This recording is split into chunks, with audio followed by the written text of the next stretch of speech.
नमस्कार दोस्तों, मैं गार्गी सारस्वत एक बार फिर से आप लोगों के सामने उपस्थित हूं आपकी जिज्ञासा को लेकर और आपके जितने भी डाउट थे उनके समाधान को लेकर। एक्चुअली आप लोग काफी 2 दिन से लगातार मुझसे पूछ रहे हैं कि एमपी के अंदर जो कहा जा रहा है कि अब केवल एक टेट होगा, उसके बेसिस पे चयन होगा, तो क्या मैम हम 90 नंबर लाके उसमें पास हो जाएंगे?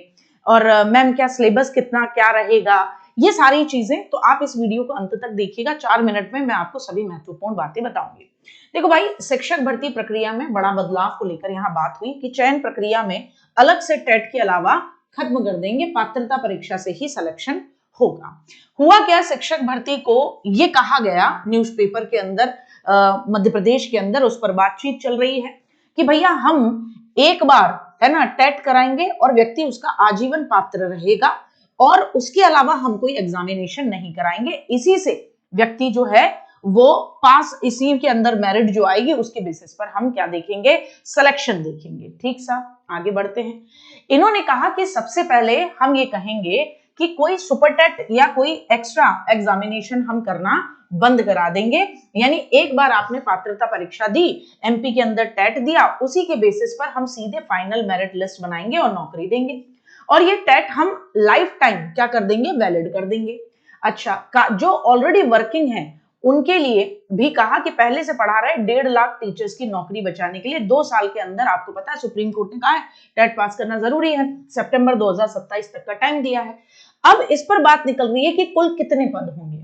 तो देखिए, अगर मैं बात करूं कि इनकी तरफ से जो ऑफिशियली बजट में बात की गई थी तो वो 15,000 की बात की गई थी। न्यूज़पेपर के अंदर मध्य प्रदेश के अंदर 30,000 पद दिखाई दे रहे हैं। तो अभी इसको लेकर मोटे मोटे तौर पर अभी क्लैरिटी नहीं है कि 15,000 आएंगे कि 30,000 आएंगे। कुल पद एग्जैक्ट कितने होंगे वो 15,000 से लेकर 30,000 के बीच में भी हो सकते हैं और उसमें आपका वर्ग 1, 2 और 3 तीनों पे बात हो रही है। नोटिफिकेशन आपको मई या जून 2026 तक देखने को मिलेगा, ऑफिशियल नोटिफिकेशन, क्योंकि ये बजट में बात की है। परीक्षा का माह वर्ग 2 जो होता है माध्यमिक शिक्षक यानी कि 6 to 8 वाला, उसके लिए जुलाई 2026 यानी जून में निकलेगा, जुलाई में एग्जाम होगा। वर्ग 3 का अगस्त में होगा। ठीक है ना, इसके ऊपर बात की गई है कि भैया हम इस समय तक अपना एग्जामिनेशन करा लेंगे, यानी with in 1 month, official notification के विद इन 1 मंथ या 2 मंथ में करा लेंगे। अब वर्ग 3 यानी कि जो 3rd ग्रेड होता है, जैसे हम बात करें कि राजस्थान में भी होता है 3rd ग्रेड। 3rd ग्रेड का मतलब होता है 1 to 5th के टीचर बनना। ठीक है ना, वहां पे भी ये मामला रहता है। तो यहाँ पे भी 3rd ग्रेड का मतलब आप ये मान लीजिए कि प्राइमरी टीचर 1 to 5th का टीचर।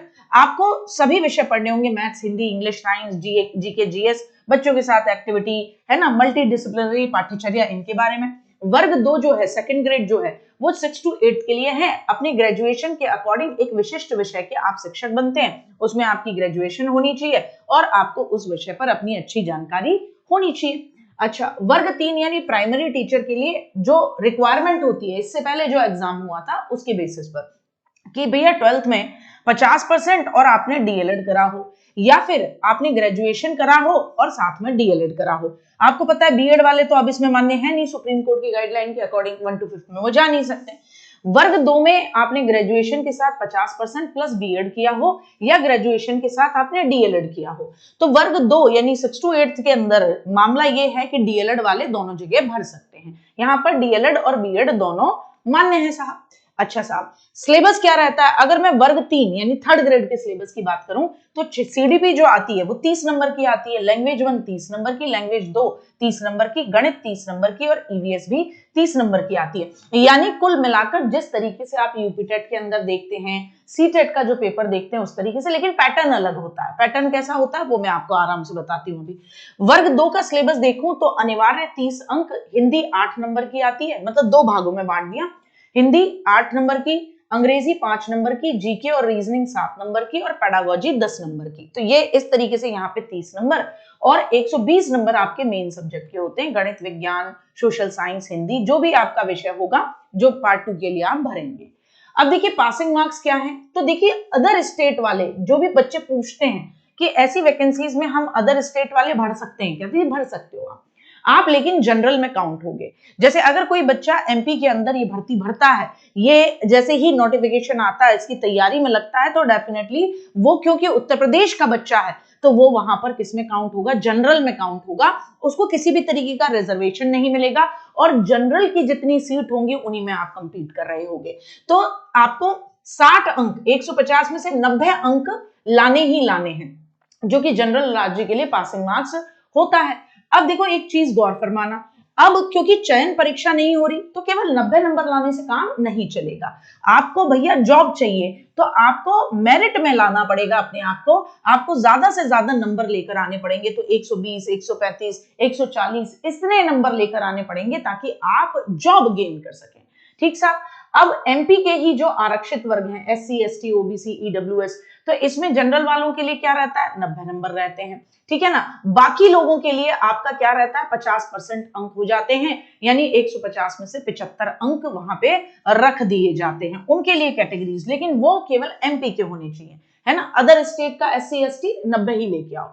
एज तो 21 साल और मैक्सिमम 40 वर्ष है। रिलैक्सेशन एमपी की विमेन को मिलेगा, एमपी की विमेन को मिलेगा, एमपी के ही आरक्षित वर्ग को मिलेगा, और एमपी के अंदर ही जो ऑलरेडी गेस्ट टीचर्स हैं उनको मिलेगा। तो उनको अधिकतम 45 वर्ष की छूट मिल सकती है। ठीक है ना, वो लेकिन एमपी का रहने वाला होना चाहिए तब मिलेगा।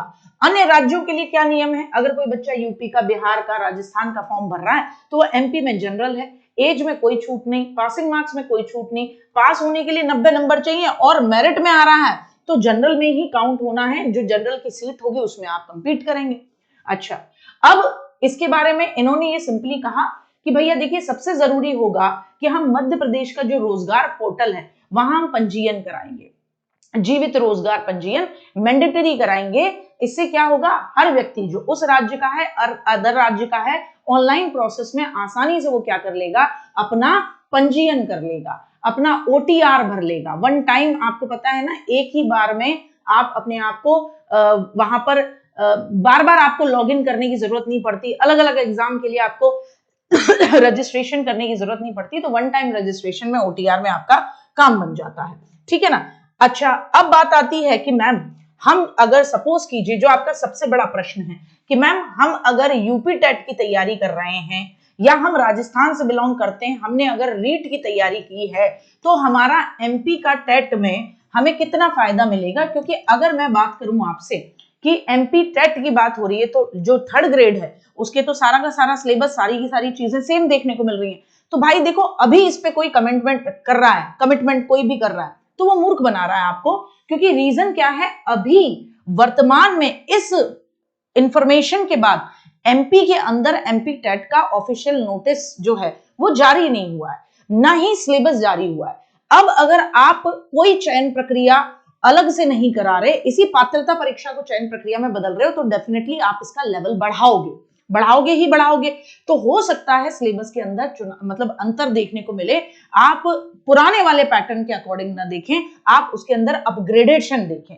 लेकिन हाँ, इतना जरूर है कि अगर आप सीडीपी की तैयारी कर रहे हैं डेप्थ में तो वो एमपी टेट में भी मदद कर देगा। हिंदी आप डेप्थ में पढ़ रहे हैं तो वो आपको एमपी टेट में भी मदद करेगी, इंग्लिश भी, ईवीएस भी, ये भी। तो एक अच्छा मौका जरूर होगा, और जैसे ही इस बारे में कोई भी इंफॉर्मेशन, ऑफिशियल नोटिफिकेशन आती है तो मैं खुद आपको यहाँ पे खड़े होकर बताऊंगी कि हाँ बेटा जी, आप इस फॉर्म को भर दीजिए। एक बेरोजगारी से कहीं बेहतर है किसी अदर स्टेट में जॉब ले लेना, बिल्कुल जैसे कोई सेंट्रल जॉब जब मिलती है तो वो भी अदर स्टेट्स में आपको घूमना पड़ता है, तो वो बिल्कुल उस तरीके से होगा। तो अब मुझे उम्मीद है आपके सारे डाउट यहाँ पे क्लियर कर दिए मैंने। आगे जो भी इंफॉर्मेशन होगी उसको लेकर आऊंगी, आपके जो भी डाउट होंगे और लिख दीजिएगा, उन डाउट्स को भी क्लियर कर दूंगी। जय हिंद, जय भारत। वीडियो अच्छी लगी हो तो चैनल को सब्सक्राइब करना, वीडियो को लाइक और शेयर करना मत